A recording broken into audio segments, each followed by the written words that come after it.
వేలాది వందనాలు కృతజ్ఞతలు నాయన. నేనైతే ఎంత మాత్రము కూడా యోగ్యురాలి అర్హురాలి కాదు నాయన. నీ చిత్తము, నీ జ్ఞానము, నీ పరిశుద్ధాత్మ యొక్క తోడు నాకు తోడుగా ఉంచి చెప్పనైన మాటలు ఏది కూడా నా సొంత మాటలు కాకుండా ప్రభువా సత్యమును బోధించటము, చక్కటి జ్ఞానమును దయచేయమని, విననైన బిడ్డలు హృదయములను తండ్రి నీ వైపు తిప్పుకొని ఇందులో సహాయం చేయమని మా ప్రభువును మా రక్షకుడైన కొద్ది ప్రార్థన యేసయ్య అతి పరిశుద్ధ నామమున అడిగి వేడుకుంటున్నాము తండ్రి, ఆమేన్.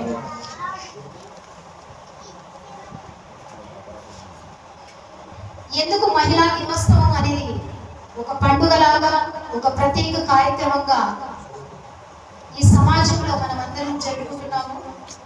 ఎందుకు అంత ప్రాముఖ్యత ఒక మహిళకు? అదేవిధంగా లోకపరంగా,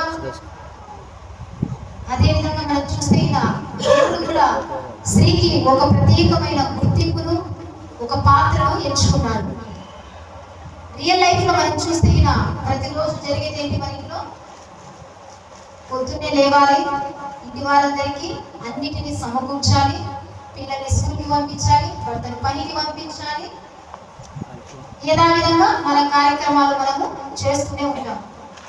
కానీ ఎంతమంది ఉదయమే నిద్ర లేచి దేవుని సన్నిధిని వెతికి ఆ యొక్క బిడ్డల విషయంలో, భర్తల విషయంలో ఎంతమంది సిద్ధపాటు కలిగి ఉన్నారు?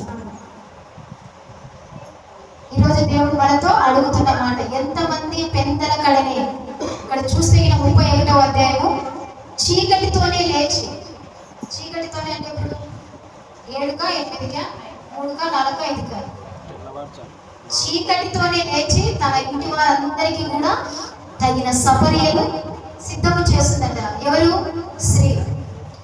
అదేవిధంగా నిద్ర లేవడం, మొదటిగా తను నిద్ర లేచి అందరినీ కూడా నిద్ర లేపుతుందట. తన యొక్క దినమంతటిని కూడా కుటుంబం కొరకే ఆమె శ్రమిస్తుంది. రోజంతా కూడా ఎవరి కొరకు శ్రమిస్తుంది? కుటుంబం కొరకే శ్రమిస్తుందట. చూద్దాం.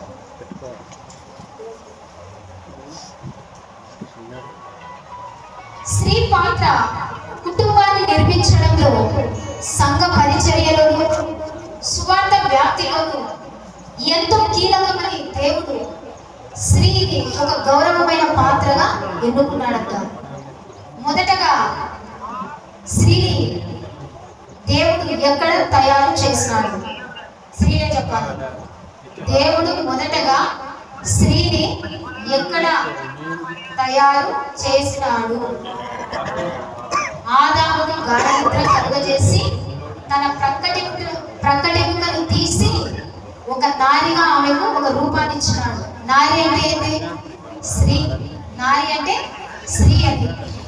ఆమె బలహీనమైనటువంటి ఘటమైనప్పటికీ కూడా దేవుడు ఆమెకు ప్రత్యేకమైనటువంటి గౌరవప్రదమైన పాత్రను ఇచ్చాడు. గౌరవించడం. నేటి సమాజంలో స్త్రీని ఏ విధంగా గౌరవిస్తున్నారు? నేటి సమాజంలో స్త్రీని ఏ విధంగా గౌరవించబడుతుంది? గౌరవించబడుతుందా? కించపరచబడుతుందా? అవమానించబడుతుందా? లేదంటే ఇంకా తనని అప్పుడు కాలంలో ఒక 50 సంవత్సరాల కిందట స్త్రీ ఎక్కడ ఉండాలి? వంట గదిలోనే ఉండాలి. ఆమెకు ఏంటి? లేచినప్పటి నుంచి కుండలు కడిగేది, వంటలు చేసేది, కూరగాయలు, ఇది తప్పితే బయటి ప్రపంచమే లేదు. ఆమెకంటూ ఒక గుర్తింపు అనేదే లేదు. అలాంటి సమాజంలో నుంచి ఈ రోజు వరకు కూడా స్త్రీ ఎంతో శ్రమించి ఎన్నో కార్యక్రమాలు చేసి, ఒక స్త్రీ వంటగదికే కాదు, ఆమె కూడా పురుషులతో సమానంగా విద్యలోను, జ్ఞానంలోను, పనులలోను, అన్ని రంగాలలో కూడా స్త్రీ కూడా ప్రముఖ పాత్ర వహించాలని ఎంతో మంది కృషి చేస్తున్నారు. ఈ రోజు వరకు కూడా అది జరుగుతూనే ఉంది. అన్ని రంగాలలో, ఒక విద్యారంగం అయితేమి, సాంఘిక సంక్షేమ రంగాలైతేమి, రాజకీయ రంగాలైతేమి, అదేవిధంగా ఆర్థిక రంగంలో అయితేమి, అన్ని విషయాలలో కూడా ఒక స్త్రీ ప్రముఖ పాత్ర కలిగి ఉంది. అది ఎలా కలిగి ఉంది అంటే పరిశుద్ధ గ్రంథంలో మనం చూస్తే గౌరవించబడడం, స్త్రీలను ముఖ్యంగా తల్లులుగాను, భార్యగాను, కుమార్తెగాను మనము గౌరవిస్తున్నామా? కుమార్తెగాను, భార్యగాను, తల్లిగాను మనము గౌరవిస్తున్నామా? కీర్తనల గ్రంథము 144వ కీర్తనలో 13వ వచనంలో ఒక వాక్యం ఉంది. కుమార్తెలు ఎలాంటి వారు? మూల స్తంభాల వంటి వారంట. ఈ యొక్క ఇంటి పైకప్పు నిర్మాణం నిలబడాలంటే ఏముండాలి? గోడలు ఉండాలి, లేదంటే పిల్లర్స్ ఉండాలి. అలానే కుమార్తెను దేనితో పోలుస్తున్నాడు? మూల స్తంభాలతో పోలుస్తున్నాడని దేవుని వాక్యం సెలవిస్తా ఉంది. ప్రస్తుతం ఈ రోజు బయటి సమాజంలో మహిళా దినోత్సవం జరుపుకుంటున్నారు. అందరూ జరుపుకుంటున్నారు. ఈరోజు సంఘంలో కాదు కానీ సమాజము అన్ని రంగాలలో కూడా ప్రత్యేకమైన దినంగా ఈరోజు జరుపుకుంటున్నారు. చూడండి, జ్ఞానవంతురాలు తన ఇంటిని నిర్మించుకుంటుంది. అక్కడి వరకే మనం చూస్తాం. కింది వచనాలను మనం చూస్తే 3 రాళ్ళు తన ఇంటిని నాశనం చేసుకుంటుందంట. చూడండి ఏ విధంగా దేవుడు ప్రత్యేకమైన స్త్రీకి స్థానం ఇచ్చినాడు. అదే విధంగా కూడా తన ఇంటిని నిర్మించడంలో కూడా ముఖ్యమైన పాత్ర స్త్రీకే ఇచ్చాడు. నిర్మించడంలోను పడగట్టడంలోను 2 ఎవరి చేతిలో ఉన్నాయి? స్త్రీ చేతిలోనే ఉన్నాయని దేవుని వాక్యం సెలవిస్తా ఉంది. ఈరోజు మహిళా సంఘాలని, స్త్రీకి ప్రత్యేకమైన హక్కులు కావాలని, అదేవిధంగా మాకు గౌరవప్రదమైనటువంటి ర్యాలీలు చేయడం, ఎన్నో కార్యక్రమాలు చేస్తూ ఉన్నారు. స్త్రీకంటూ ఒక గుర్తింపు కావాలి అని చేస్తున్నారు. కొందరు గుర్తించబడుతున్నారు, కొందరు గుర్తించబడటం లేదు. ఇప్పుడు ప్రస్తుతం కూడా ఎన్నో విధాలుగా ప్రభుత్వం కూడా అన్ని స్త్రీలకే పథకాలను కూడా పెడుతుంది. ఫ్రీ బస్ కదా, అందరికీ బాగా తిరుగుతున్నారు కదా అందరూ. ఊకే పనికి కొందరు ఏంటంటే ఇంకా ఊకే అలా చెప్పుకుంటే బాగుంటుంది, కానీ అంత ఘోరంగా దేవుడు అభివృద్ధి పొందమన్నాడు, అన్ని రంగాల్లో ముందున్నాడు అని చెప్పినాడు. కానీ మరి ఇంతనా పురుషులు మరి తిడుతున్నారు, ఎందుకు పెట్టినారో పథకాలు అని. అలాంటి పరిస్థితిలో కించపరిచే వారిగా కూడా కొంతమంది ఉన్నారు. ఈ సమాజంలో స్త్రీల పరిస్థితిని ఎలా అధిగమించాలి, ఎలా అధిగమించవచ్చు చూద్దాం. బైబిల్ గ్రంథంలో మనం చూస్తే ఒక స్త్రీ ఉదాహరణగా చూద్దాం. ఎవరిని తీసుకుందాం మనం? ఎవరి జీవిత చరిత్ర? అన్యురాల నుంచి ధన్యురాలుగా మార్చబడినటువంటి స్త్రీ ఎవరు? అన్యురాల నుంచి ధన్యురాలుగా మార్చబడినటువంటి రూతు. ఎవరు? రూతు జీవితం చూస్తే ఆమె అన్యురాలు. దేవుడు అంటే ఎవరో కూడా తెలియని వ్యక్తి. మోయాబీరాలు యొక్క వంశంలో నుంచి ఆమె తీసుకొని రాబడింది. మోయాబీని ఎవరి సంతానము? లోతు సంతానం. ఒక శాపకరమైనటువంటి జీవితంలో బ్రతుకుతున్నటువంటి ఆ యొక్క వంశంలో నుంచి రూతు తీసుకొని రాబడింది.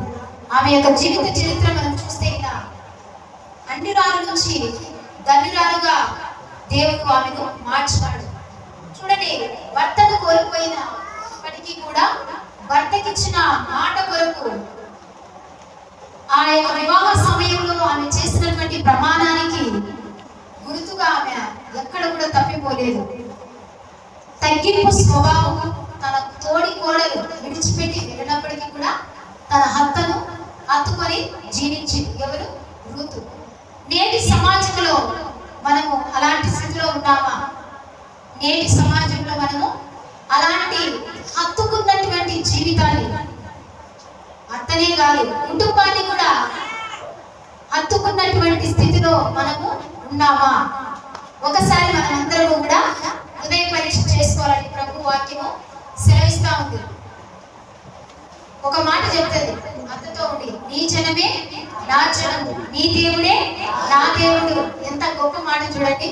మనం అనగలుగుతున్నామా? ఇది నీదే, నాది నాదే, చేస్తలేకపోతే పో అనే విధంగా ఈరోజు స్త్రీ నిలబడుతుంది. కానీ ఈమె జీవితం అందరికీ ఒక సవాలు. నీ జనమే నా జనము, నీ దేవుడే నా దేవుడు అని తగ్గింపుతో తన హత్తను హత్తుకొని చివరికి ధన్యురాలుగా మార్చబడి బోయజీ భార్య అయిపోయింది. యేసుక్రీస్తు యొక్క పుట్టుకకు ఈమె పాత్ర కూడా ఒక గౌరవమైన జీవితంగా దేవుని పరిశుద్ధ లేఖనాలలో మనము చూస్తున్నాం. ఎంత గొప్ప జీవితం కదా రూతుది. అన్యురాల నుంచి ధన్యురాలుగా మార్చబడి యేసుక్రీస్తు యొక్క వంశావళిలో ఆమె కూడా ఒక ప్రముఖమైన పాత్ర పోషించింది. అదేవిధంగా రెండవ అంశంగా సామర్థ్యం అంటే శక్తికి మించినది. ఒక పని చేయాలంటే ఎన్నో ఆటంకాలు, ఎన్నో విధమైనటువంటి అడ్డంకులు ఎదురవుతాయి. కానీ వాటిని అధిగమించి మనం సమర్థించుకొని, మనం నిగ్రహించుకొని ఖచ్చితంగా నేను చేయాలి అన్న ఆలోచనతో అది ఏదైనా సరే స్వార్థ పరిచర్యలను, కుటుంబాన్ని పోషించడంలోను, కుటుంబాన్ని నడిపించడంలోను స్త్రీ పాత్ర ప్రముఖంగా ఉందని ప్రభు వాక్యము సెలవిస్తా ఉంది. ముఖ్యంగా మనం చూస్తే స్త్రీ పిల్లల్ని పెంచడంలో కుటుంబంలో పాత్ర. పిల్లల్ని పెంచడం అనేది ఉదాహరణగా మనం ఎవరిని తీసుకోవచ్చు చెప్పాలి. హన్నా. ఎవరు? హన్నా. ఎల్కానా భార్య అయినటువంటి హన్నా తనకు పిల్లలు లేని స్థితిని చూసి దేవుని మందిరానికి వెళ్ళి ఆమె ఒక సంకల్పాన్ని ఏర్పరచుకొని దేవుని మీద విశ్వాసం ఉంచి నమ్మకంతో ప్రార్థన చేసి కుమార్ని పొందుకుంది. కుమార్ని కొరకు ప్రార్థన చేసినది. ఆయన ఏ విధంగా పెంచాలి, ఆయన ఏ విధంగా తీర్చిదిద్దాలి అనే ఆలోచన కూడా ఆమె చేస్తుంటది. ప్రభువు నా ఇప్పుడున్న సమాజం ఏంటంటే పిల్లలు లేరు అంటారు. కానీ దేవుడు పిల్లల్ని అనుగ్రహించిన తర్వాత వారిని భక్తి మార్గంలో మనము పెంచగలుగుతున్నామా? నిజంగా మనం అందరం కూడా హృదయ పరీక్ష చేసుకోవాలి. పిల్లలని భక్తి మార్గంలో మనము పెంచగలుగుతున్నామా? Question mark. భక్తి మార్గంలో నడిపించగలుగుతున్నామా? భక్తి కాదు, తినే విషయం నుంచి, మాట్లాడే విషయం నుంచి, వాళ్ళు నడిచే నడక విషయంలో నుంచి, మాట్లాడే స్థితిలో నుంచి వాళ్ళకి ఎప్పుడైతే తెలివి జ్ఞానం 3 సంవత్సరాలు దాటిందంటే పిల్లలకి జ్ఞానం వస్తుంది, మాటలు వస్తాయి, పరిస్థితులు అన్నిటిని కూడా గమనిస్తుంటారు. ఇంట్లో తల్లిదండ్రులు చేసేది ప్రతిదీ కూడా వాళ్ళు అబ్జర్వ్ చేస్తారు. కాబట్టి తల్లిదండ్రులైనటువంటి మనము చాలా పిల్లల ముందు చాలా జాగ్రత్తగా ఉండాలి. ఏం మాట్లాడతామో తిరిగి అదే వాళ్ళు మనల్ని మాట్లాడతారు. కాబట్టి ఆ రోజు హన్నా ఎంత గొప్ప త్యాగం చేసిందంటే తన కుమారుడైనటువంటి సమూయేలును పెంచే విషయంలో ఆమె చాలా భక్తి జీవితంలో బ్రతికింది. కాబట్టి ఎలాంటి కుమారుడు ఇచ్చినాడు? రాజులను అభిషేకించేటువంటి గొప్ప ప్రవక్తను ఆమె గర్భంలో దేవుడు ఉద్భవింపజేసినాడు.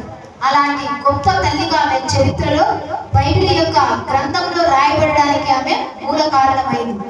అంటే ఆమె ఎలాంటి జీవితాన్ని కలిగి ఉంటారు చూడండి. తల్లిగా కాదు, భార్యగా, కుటుంబంలో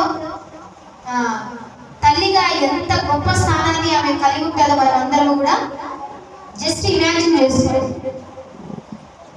చూడండి, రాజులను అభిషేకించే గొప్ప ప్రవక్తగా ఆమెను దేవుడు ఎన్నుకున్నాడు. అలాంటి జీవితాన్ని నువ్వు నేను కలిగి ఉండాలని ప్రభు కోరుకుంటా ఉన్నాడు. ఈరోజు మనం అందరం బిడ్డల విషయంలో ఎలాంటి స్థితిగతులను కలిగి ఉన్నామో మనం అందరం కూడా హృదయ పరీక్ష చేసుకోవాలి. మనము సిద్ధపడాలి. పిల్లలను సిద్ధపరిచి దేవుని మందిరానికి పంపించాలి. దేవుని మందిరానికి కాదు, స్కూల్కి కూడా సమయానికి పంపించాలి. అలాంటి స్థితిలో ఉండాలని ప్రభు కోరుకుంటా ఉన్నారు. మూడవ అంశంగా పరిచర్యలో పాత్ర. పరిచర్యలో పాత్ర కొత్త నిబంధనలో మనం చూస్తే స్త్రీలు ప్రవక్తలుగా కూడా ఉన్నారు, న్యాయాధిపతులుగా కూడా ఉన్నారు. తన ఇంటిని ఒక సంఘముగా మార్చుకొని తన ఇంటి నుంచి తన ఇంటికి దైవజనులను ఆహ్వానించి అనేక మంది తన ఇంటి వారు రక్షించబడడమే కాకుండా అనేకమైనటువంటి ప్రజలు రక్షించబడడానికి మూల కారణమైన 2 వ్యక్తులు ఉన్నారు. అలనాడు ఇశ్రాయేలు జనాంగానికి తీర్పు తీర్చేవారు లేరు. వారిని ఒక సక్రమైన మార్గంలో, న్యాయం నీతిని అనుసరించే మార్గంలో నడిపించడానికి వ్యక్తులు లేనప్పటికీ దెబోరాను దేవుడు ఎన్నుకున్నట్టుగా మనము చూస్తాం. దెబోరా ఎవరు? లప్పితోతునకు భార్య అయినటువంటి ప్రవక్తని అయిన దెబోరా. ఈయన గురించి న్యాయాధిపతుల గ్రంథము 4వ అధ్యాయం ఆమె గురించి రాయబడింది. ఇవన్నీ కూడా మనం విన్న వాక్యాలు. కానీ విన్నట్టుగా కాకుండా మన కుటుంబ జీవితంలో వీరి ద్వారా మనం నేర్చుకోవలసినటువంటి ముఖ్య లక్షణాలు కలిగి ఉండాలని ప్రభు కోరుకుంటా ఉన్నాడు. చూడండి, దెబోరా ఒక న్యాయమైనటువంటి ప్రవక్తని, అంటే దేవుని యొక్క వరాలను, దేవుని యొక్క ఆజ్ఞలను, దేవుని యొక్క వాక్యములు, నీతి న్యాయాలను అనుసరించి ప్రజలకు తీర్పు తీర్చుతూ ప్రజలను ఒక సక్రమైనటువంటి క్రమశిక్షణ కలిగినటువంటి మార్గంలో ఆమె ఇశ్రాయేలు ప్రజలను నడిపించగలిగింది. అదేవిధంగా ఇంకొక వ్యక్తిగా మనం చూస్తే దైవభక్తి కలిగినటువంటి స్త్రీ ఎవరు? లూదియా. అక్కడ టైటిల్ ఏంటి? దైవభక్తి కలిగినటువంటి స్త్రీ ఎవరు? లూదియా. చూడు, దేవుని ఆమెకు ఒక టైటిల్ ఇచ్చేసినాడు. ఏమని? దైవభక్తి కలిగినటువంటి స్త్రీ అని. చూడండి, తను వ్యాపారం చేస్తూ, ఆమె సామాన్యమైనటువంటి స్త్రీ కాదు. ఆ ఊదారంగు పొడి చాలా విలువైనటువంటిది. అలాంటి పొడిని ఒక వ్యాపారంగా చేస్తూ అక్కడ ఉన్నటువంటి అపోస్తుడైనటువంటి పౌలు దేవుని వాక్యాన్ని బోధిస్తా ఉన్నాడు. తన వ్యాపారం తను చేసుకోవచ్చు కదా. ఎందుకు ఆమె దేవుని వాక్యం మీద లక్ష్యం వచ్చింది అంటే, దేవుడు ఆమె హృదయమును తెరవచేసినాడు. మనము కూడా కుటుంబంలో ఇంట్లో ఉన్నప్పుడు ఎన్నో పనులు చేస్తూనే ఉంటాం. కానీ మన మనసు ఎక్కడుంది? పని ఒకవైపు, హృదయం ఇంకొకవైపు ఉంటుంది. బాడీ ప్రెసెంట్, మైండ్ ఆబ్సెంట్ అంటాం కదా. మైండ్ ఇంట్లో. మనం ఎక్కడున్నాం? చర్చిలో ఉన్నాం. హల్లెలూయా. అందరూ చర్చిలో ఉన్నారా? చర్చిలో ఉన్నారా? అదే ప్రెసెంట్ లో ఉన్నారు అందరూ. మైండ్ ప్రెసెంట్, బాడీ ఆబ్సెంట్ గా కాకుండా మైండ్ ప్రెసెంట్. దేవుని సన్నిధానం వల్ల ఉన్నప్పుడు, ఆయన ఆలయంలోనికి మనం వస్తున్నప్పుడు మన ప్రవర్తన, మన ఆలోచన అన్ని కూడా దేవుని యొక్క ఆత్మ యందు మనము లీనపరుచుకోవాలంట. అక్కడ స్వార్థ చేస్తున్నటువంటి పౌలు దేవుని వాక్యాన్ని బోధిస్తా ఉన్నప్పుడు ఆమె హృదయం ఎక్కడుంది? దేవుని యొక్క వాక్యం మీద లక్ష్యం ఉంచిందంట. అందుకే ఆమె ఆ సేవకులని, పౌలు తిమోతి, ఆయన వెంట ఉన్న పరిచారకులందరినీ కూడా తన ఇంటికి తీసుకుని వెళ్ళి ఆ యొక్క ప్రార్థన చేయించుకొని, తననే కాకుండా తన ఇంటి వారిని అందరినీ కూడా ఎక్కడికి నడిపించింది? దేవుని యొక్క రక్షణ మార్గంలోనికి నడిపించినటువంటి వ్యక్తిగా లూదియా మనము చూస్తున్నాం. ఈరోజు మనం కూడా దేవునికి మందిరానికి ఎంతమందిని కాకుండా, మంది వద్దు మనకి, మొదటిగా మన కుటుంబాన్ని దేవుని మందిరానికి నడిపించగలుగుతున్నామా? మన భర్త, మన పిల్లలు, మనం మందిరానికి నడిపించగలుగుతున్నామా?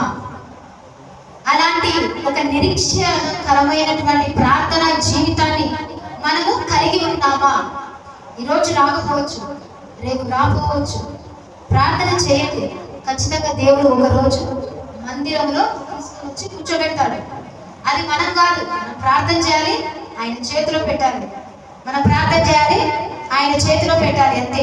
ఆ రోజు కూడా లూదియా అదే చేసింది. ప్రార్థన చేసింది, తన సేవకులను ఇంటికి నడిపించింది.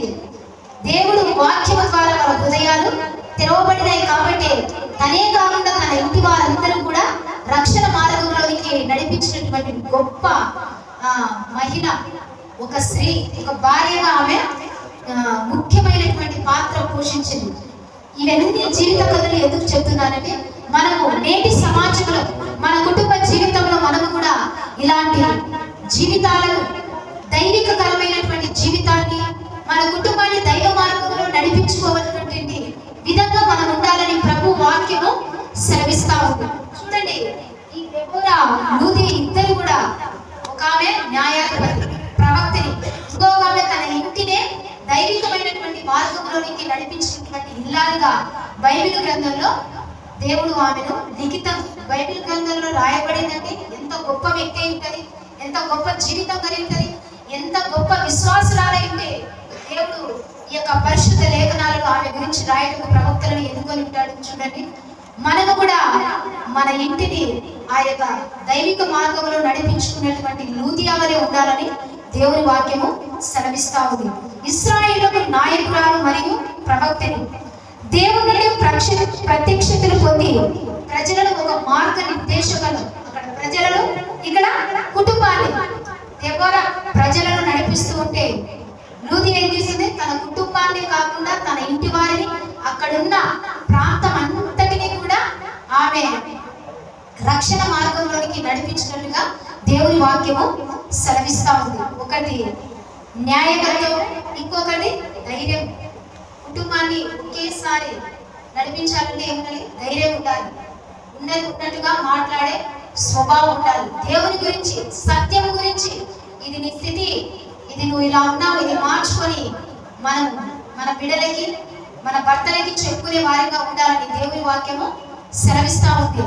అలాంటి స్థితిలో నువ్వు నేను ఉండాలని ప్రభు కోరుకుంటూ ఉన్నాడు. తనకున్న జ్ఞానాన్ని, ఆధ్యాత్మిక వరాలను దేవుని కొరకు, ప్రజల కొరకు ఉపయోగించింది ఎవరు? దెబోరా. అలానే తనకున్న శక్తి, సామర్థ్యాలను, విశ్వాసాన్ని ఆ యొక్క కుటుంబ జీవితానికి అంకితం చేసింది ఎవరు? లూదియా. అలానే మనం ఉండాలని ప్రభు కోరుకుంటా ఉన్నాడు. మహిళ బలహీనమైన ఘటమే, కానీ దేవుడు అన్ని విషయాలలో పురుషునికి స్త్రీకి తారతమ్యం లేకుండా, జ్ఞానం విషయంలో అయితేవి వాళ్ళు ఒక విధంగా మనం ఒక విధంగా చేస్తున్నాడా? ఇద్దరిని సమాన సారూప్య స్వరూపంలో, దేవుని స్వరూపంలోనే ఇద్దరిని కలుగ చేస్తున్నాడు. ఒకరిని కొరకు ఒకరిని కలుగ చేస్తున్నాడు. వివాహంలో ఇద్దరు ఒకరు, వివాహము తర్వాత ఒకరే, ఇద్దరుగా రాబడతారు. కానీ దేవుని యొక్క ఆవరణములో, దేవుని మందిరంలో వివాహం తర్వాత స్త్రీ పురుషుడు అనే భేదం లేదు, ఇద్దరు కూడా సమానమే. కుటుంబాన్ని నడిపించడంలో కూడా ఇద్దరు సమాన బాధ్యతలు కలిగి ఉండాలని దేవుని వాక్యము సెలవిస్తా ఉంది. అన్ని విషయాల్లో తన శక్తి సామర్థ్యాలను నిరూపించుకున్నటువంటి స్త్రీలే, దేవుడే ఎక్కువగా ఆ కుటుంబాన్ని నడిపించడంలో స్త్రీకి మాత్రమే ముఖ్యమైన పాత్ర ఇచ్చినట్టుగా దేవుని వాక్యం సెలవిస్తా ఉంది. ఫిలిప్పీ 4:13లో చూస్తే, నన్ను బలపరచు వారి యందు నేను సమస్తమును చేయగలను. ఎవరిని మనం బలపరచాలి? దేవుని మనం బలపరిచినట్లయితే, దేవుని యందు మనం విశ్వాసం ఉంచినట్లయితే, దేవుడు మనల్ని, మన కుటుంబాలను బలపరిచి అనేకులకు ఆశీర్వాదకరంగా పెడతాడని దేవుని వాక్యము సెలవిస్తా ఉంది. బైబిల్ గ్రంథంలో మొదటి నుంచి చివరి వరకు మనం చూస్తే శారా జీవితాన్ని మనం చూస్తే విశ్వాసులకు తల్లి. ఆ యొక్క గొప్ప విశ్వాసం, 90 సంవత్సరాలలో గర్భఫలం వస్తుందా? కానీ అలాంటి స్థితిలో కూడా ఒక నిరీక్షణ కలిగి ఉంది. దేవుని యందు విశ్వాసం ఉంచి, దంపతులు ఇద్దరు కూడా దేవుని యందు విశ్వాసం ఉంచినప్పుడే వారికి ఏం కలిగింది? తన యొక్క నింద తొలగిపోయి దేవుడు సంతోషం, నవ్వును కలుగజేస్తున్నాడు. ఎవరికి? శారాకి. అందుకే ఆమె విశ్వాసులకు తల్లిగా మార్చబడింది.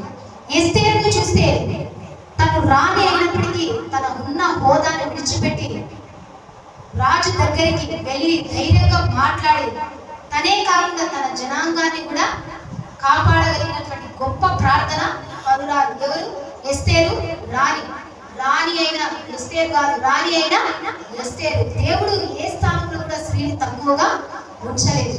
రూతు దేవునిపై విశ్వాసం ఉంచి అత్త అయిన నయోమికి విధేయత చూపించింది. అత్తకే కాదు, దేవునికి కూడా విధేయత చూపించింది. ఆమె లోబడింది. అదే విధంగా ధన్యురాలు. ఎవరు? మరియా. ఎవరు ఆమె? ధన్యురాలు. ఒక కన్యక గర్భము ధరించింది అంటే సమాజం ఊరుకుంటుందా? ఎన్నో మాటలు. ఆమె కూడా మనలాగానే ఒక సమాజంలో, లోకంలోనే బ్రతుకుతుంది. కానీ దేవుడు ఎప్పుడైతే ఆమెను దర్శించినాడో, ఆమె హృదయము లోకం వైపు కాకుండా దేవుని వైపు, ఆమె మంచి విశ్వాసరాలే, దైవభక్తి కలిగినటువంటి యవనస్తురాలే. కానీ ఎక్కడో ఉంటది కదా భయము, వైపు నేను గర్భం ధరిస్తే వివాహం కాకుండానే అనే భయం ఉంటది కదా. అలాంటివన్నీ కూడా ఆమె వదిలిపెట్టి దేవుని మాటకు లోబడి లోకరక్షకుడైన ప్రభు అయిన యేసు క్రీస్తును మనకి పరిచయం చేసింది. ఎవరు? మరియా. అదేవిధంగా హన్నా ఎడతెగని ప్రార్థన ద్వారా సమూయేలు పొందినటువంటి భక్తి కలిగినటువంటి తల్లి.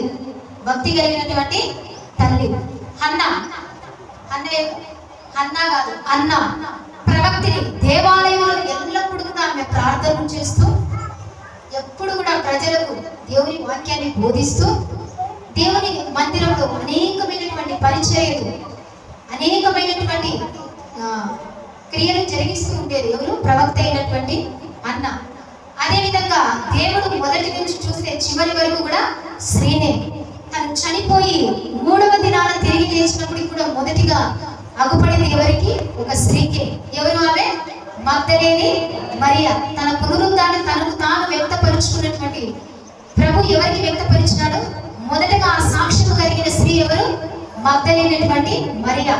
ప్రారంభం నుండి ముగింపు వరకు స్త్రీకి ఎన్ని గౌరవమైనటువంటి పాత్రలను దేవుడు అనుగ్రహించినాడు. చూడండి, మనము కూడా అలాంటి జీవితాలను, అలాంటి సక్రమమైనటువంటి క్రమశిక్షణ కలిగినటువంటి కుటుంబంలోను, అత్తా కోడల విషయంలోనూ, బిడ్డల్ని పెంచే విషయంలోను, కుటుంబాన్ని నడిపించే విషయంలోను, దేవుని యొక్క సంఘములో పరిచర్య చేసే విధానంలో అన్నిటిలో కూడా మహిళ ప్రధాన పాత్ర కలిగి ఉందని దేవుని వాక్యము సెలవిస్తుంది. ఎక్కడ కూడా తక్కువ కాదు అనేది దేవుడు తెలియదు. ఇప్పుడు ఏదండి, సంఘానికి రండి, వాక్యం చదవండి, వాక్యము బోధించి ప్రతిరోజు కనిపించిన ప్రతిసారి ప్రతి స్త్రీకి నేను చెప్పి ఉన్నాను, మనం ఎక్కడ కూడా తక్కువ కాకూడదు. మనం ఎక్కడైనా తక్కువ కావచ్చు, కానీ దేవుని సేవ పరిచర్య విషయంలో మన వంతుగా మనము చేయాలి.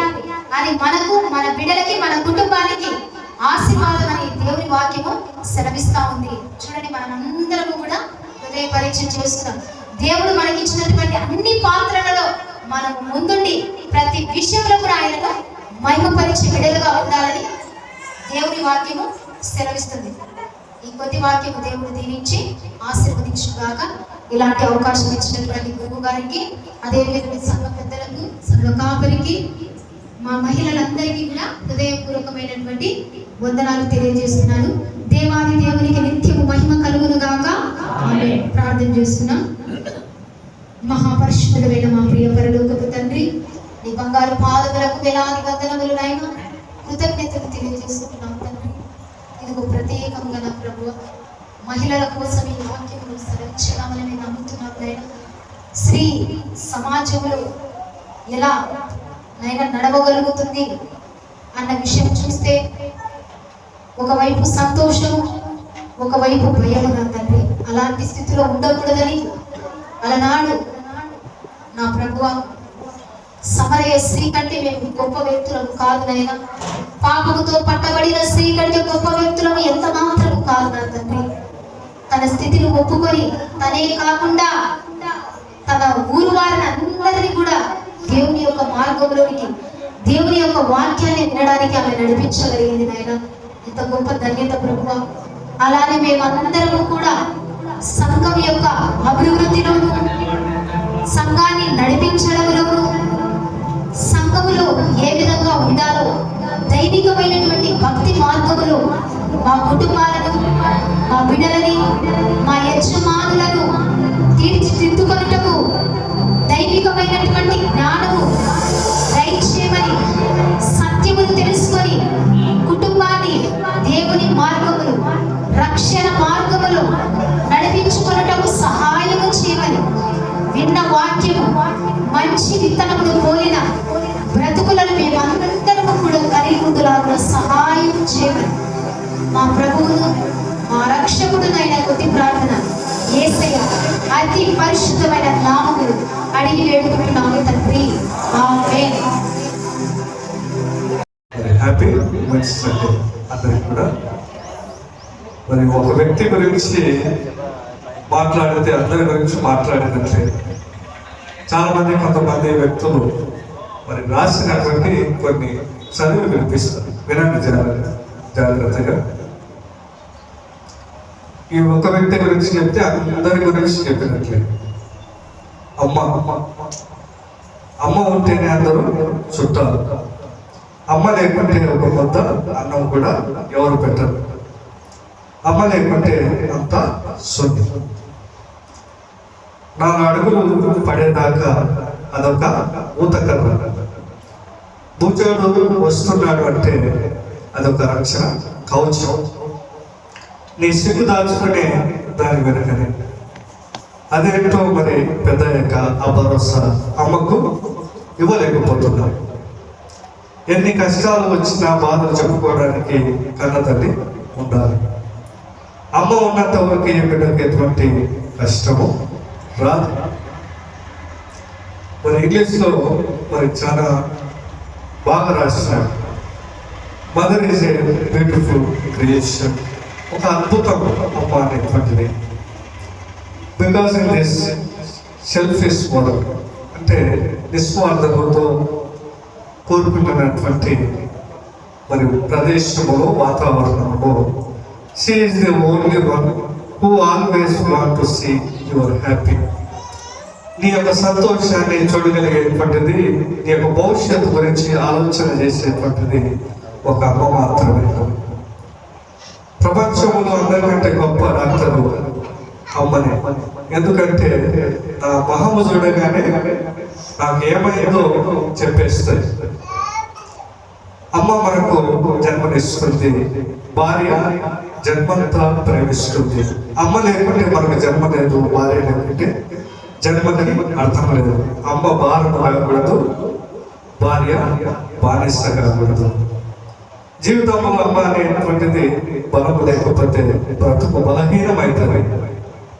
అమ్మ విలువ ఆకలి అయినప్పుడు, అన్నంత దూరంలో ఉన్నప్పుడు మాత్రమే అర్థమవుతుంది. ఒక నాన్న విలువ నువ్వు నడిచేటప్పుడు, నువ్వు ఇంటిని నడిపేటప్పుడు మాత్రమే అర్థమవుతుంది. అమ్మ లేకపోతే మన ఇల్లు చీకటి అనుకున్నాం, కానీ తర్వాత తెలిసింది నా జీవితమే చీకటి. మరి ఇన్ని మాటలు గొప్ప గొప్పగా రాసినారు. ఎంతమంది కుమారులు, ఎంతమంది బిడ్డలు మరి అమ్మను ప్రేమించగలుగుతున్నారు. మరి ప్రాముఖ్యముగా మనం చూస్తే ఒక కుమారుడు, ఒక తల్లి ఉంటారు. తన కుమారుడికి చిన్న ప్రాయంలోనే ఒక ప్రమాదంలో మరి సరిగా కన్ను కనపడదు, బూజుగా కనపడినట్లుగా ఉంటారు. ఆ బిడ్డ జీవితం, భవిష్యత్తు, తల్లి ఆ బిడ్డ ఉన్నత స్థితిలో ఉండాలన్న, బిడ్డ కన్ను లేని వాడిగా ఉండకూడదని ఆలోచన చేస్తుంది. తన యొక్క కుమారుడి కళ్ళు తనకు పెట్టించుకొని, తన తల్లికి బాగున్నటువంటి కళ్ళు తన కుమారుడికి పెట్టించింది. ఆమె ఇంటి పనులు చేస్తూ, ఇతర ఇళ్లలో పనులు చేస్తూ తన జీవనాన్ని కొనసాగించి తన కుమారుని గొప్ప భవిష్యత్తులో ఉంచగలిగింది. కుమారుడు భవిష్యత్తులో మంచివాడై ఉద్యోగం సంపాదించి మరి దూరముగా, మరి ఉద్యోగం అంటే దూర ప్రాంతాల్లో చేయాలి. తల్లిని విడిచి మరి వెళ్ళినప్పుడు మరి 2 రోజులు ఒకపారి, రోజు ఒకపారి తన తల్లితో మాట్లాడేటువంటి వాడు. క్రమేపీ మరి మాట్లాడటము తగ్గిపోయింది. తన బిజీ షెడ్యూల్లో అమ్మనే మర్చిపోయినాడు.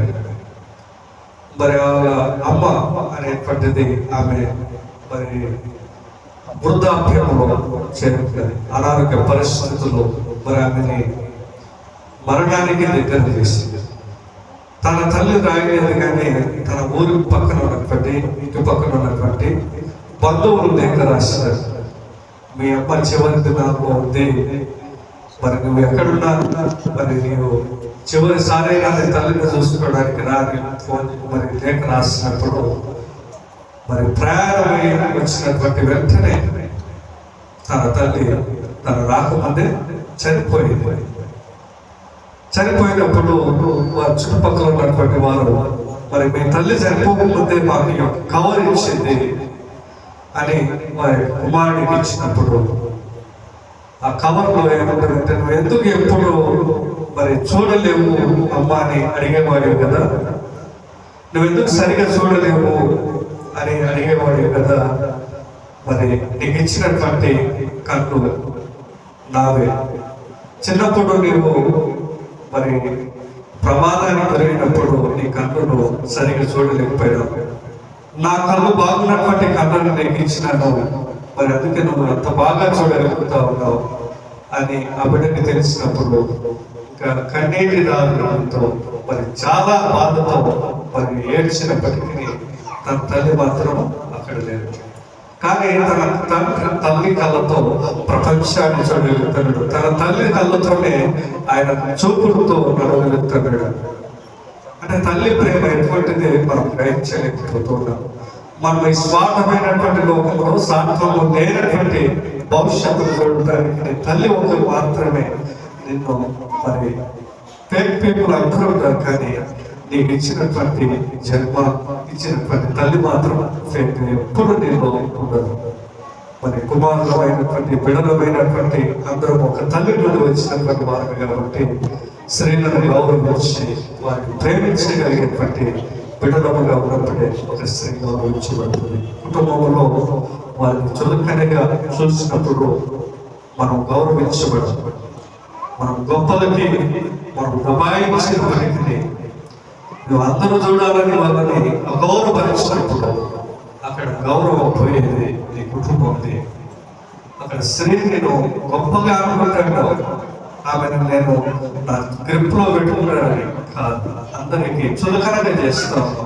నీ భార్యని, నీ కుటుంబాన్ని చాలా జాగ్రత్తగా మరి మాట్లాడేటువంటి మాట, నడిచేటువంటి నడవడిక, మరి కుటుంబం అనేటువంటి పరిస్థితులు, మరి స్వార్థమైనటువంటి తల్లిదండ్రులు వారిని ప్రేమించగలిగితే మనం ఎన్నో గమ్య స్థానాలను మనం చేరుకుంటామని ఈ సమయంలో తెలియపరుస్తూ మరొకసారి మీ అందరికీ, స్త్రీలందరికీ, మరి అమ్మగారులందరికీ కూడా ప్రత్యేకమైనటువంటి మరి వందనాలతో మరి స్త్రీ అనేటువంటిది మాతృమూర్తి సమానం కాబట్టి మీకు అందరికీ కూడా మరొకసారి కూడా తెలియజేస్తున్నా. Happy women's Sunday. మరి మెన్స్ సండే ఎప్పుడు వస్తుంది? మెన్స్ సండే ఉంటే మన పురుషులకి ఒక దినం అంతా మనం కూడా చేసుకోవాలి, వాళ్ళు కూడా చేసుకుంటారు. కాబట్టి ఏదేమైనప్పటికీ స్త్రీ గౌరవించబడినప్పుడే మన కుటుంబాన్ని కట్టుకోగలుగుతాం. దీని ప్రకారం మనం నడిచే దేవుడి విడుదలగా మనం ముందు కొనసాగాలని ఆ దేవుడి అందరికీ తోడుగా ఉండి అమ్మ ప్రేమకు సాక్షి చెప్పేటువంటి విడుదలుగా మనందరూ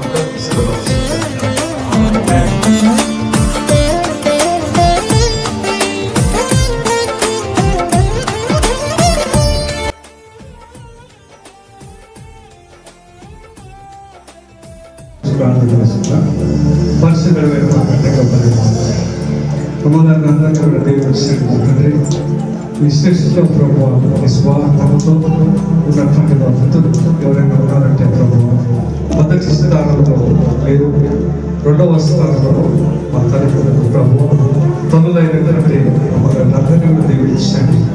వారి ప్రేమ నిలబడినటువంటి నా తండ్రి, ఈ లోకంలో నిస్వార్థమైనటువంటి ప్రేమతో కూడినటువంటి తల్లిదండ్రులు ప్రభు వారిని దీవించి మరింత ఆరోగ్యంగా దయచేసి ప్రభు సేవని గౌరవించేటువంటి క్రమంలో ఖచ్చితంగా అభివృద్ధి లోకంలో రీతిగా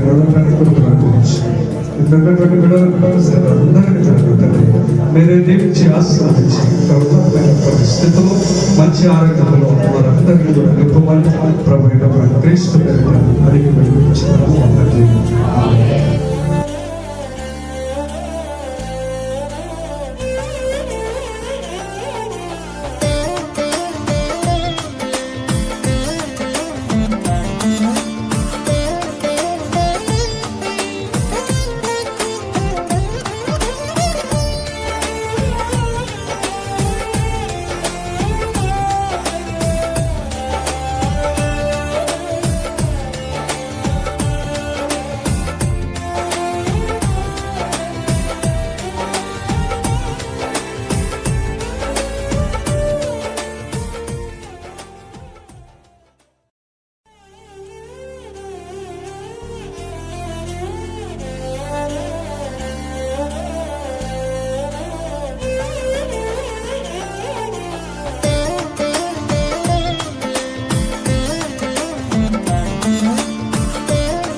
ఇంకా ఘనముగా జరిగించడానికి నీ మహిళా దినోత్సవాలు నా తండ్రి నూరంతలుగా అరవదంతలుగా ఆశీర్వదించమని నా తండ్రి ఇంతవరకు నా తండ్రి జరిగిన ప్రార్థన నా తండ్రి నీకు మహిమకరంగా జరిగించుకున్నందుకు ఇక్కడ వచ్చిన ప్రతి ఒక్క బిడ్డను నా తండ్రి నువ్వు చేర్చిన ప్రతి ఒక్క బిడ్డను నా తండ్రి సిరిచి వచ్చి సిరిపాన వరకు నీ రక్తంతో కడిగి శుద్ధీకరించమని ఇంకా నా తండ్రి రాలేకపోయిన బిడ్డల గురించి కానీ ప్రార్థన చేస్తున్నాం నాయన. నా తల్లి తెలుసుకొని వచ్చులాగా సహాయం చేయమని మరొకసారి నా తండ్రి మహిళా దినోత్సవాలు ఘనంగా జరిగించడానికి నీకు చూపమని నీకే మహిమ ఘనత కీర్తి ప్రభావం పొందుతున్నామని నజరేయుడైన అతి పరిశుద్ధ నామంలో వేడుకుంటున్నాను పరమ తండ్రి. పరిశుద్ధపరచబడునుగాక, నీ రాజ్యం వచ్చునుగాక, నీ చిత్తంలో భూమి నెరవేర్చినట్టు భూమి యందు నెరవేరునుగాక.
పరిశుద్ధాత్మ యొక్క నేను సహవాసము సకల దేవుడు ఇప్పుడు ఎల్లప్పుడు మన కుటుంబాలకు మన సంఘం అంతటికి నిత్యమైనటువంటి ఆరోగ్యము దేవుని యొక్క దేవులతో మన కుటుంబాలు మనం చేస్తున్న పనులను ఉద్యోగాలు చేతి పనులు వ్యాపారములు వాహనములు అంతర్గత దేవుడు దీవించి అభివృద్ధి పరిచి మన కుటుంబానికి దేవుడు అధిపతిగా ఉండే ప్రతి ఒక్క విషయము దేవుని మొదటి ప్రత్యేకమైనటువంటి ఈ దినమున మహిళలందరినీ దేవుడు దీవించి ఆశీర్వదించి నడిపించునుగాక. అందరికీ వందనాలు.